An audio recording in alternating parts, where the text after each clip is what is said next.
कंगना रनावत के कार्यालय तोड़े जाने के बाद से पूरा देश उनके साथ तो खड़ा है ही। पहली बार साधु और संत कंगना रनावत के समर्थन में उतरा। अयोध्या के साधु और संतों ने चेतावनी दे दी है उद्धव ठाकरे को कि उद्धव, आप किसी भी तरह से अयोध्या में प्रवेश मत कर जाना। उद्धव ठाकरे को चेतावनी देते हुए कहा है साधु और संतों ने कि अगर आप अयोध्या में आ गए तो आपका स्वागत नहीं होगा, इस बार हम विरोध करेंगे। आपने एक अबला को, एक नारी को जिस प्रकार से परेशान किया, अत्याचार किया, ये बर्दाश्त के बाहर है। अखाड़ा परिषद के अध्यक्ष महंत नरेंद्र गिरी ने कहा है कि पालघर में जब साधुओं की हत्या हुई, कंगना रनावत ने आवाज उठाई कि आरोपियों को शीघ्र से शीघ्र गिरफ्तार किया जाए। तब उद्धव ठाकरे की सरकार ने सक्रियता नहीं दिखाई, मगर कंगना रनावत के कार्यालय को तोड़ने में बहुत अधिक तत्परता दिखाई। कंगना रनावत मुंबई आ रही थी, कम से कम उनका इंतजार तो करना चाहिए था।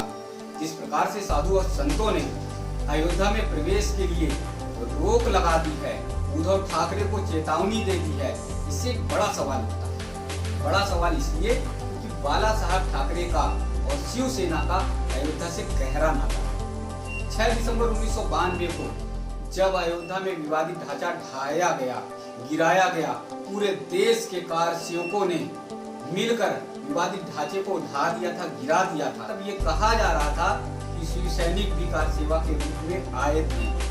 बाला साहब ठाकरे ने छाती ठोक कर कहा था कि अगर विवादित ढांचे को ढाने में शिव सैनिकों का हाथ है तो वो गर्व से कहते हैं, स्वीकार करते हैं, उसमें कोई ऐतराज नहीं। यानी बाला साहब ठाकरे का अयोध्या से गहरा नाता था, रिश्ता था, और वो भी चाहते थे कि अयोध्या में भव्य श्री राम मंदिर का निर्माण हो। बाला साहब ठाकरे के जाने के बाद यही कारण रहा कि उनके बेटे और महाराष्ट्र के मुख्यमंत्री उद्धव ठाकरे ने कमान संभाली और उन्होंने आवाज बुलंद की कि अयोध्या में मर्यादा पुरुषोत्तम श्री राम का भव्य मंदिर बनना चाहिए। मंदिर की नींव रखने से पहले उद्धव ठाकरे पूरे लाव और लश्कर के साथ अयोध्या में आए।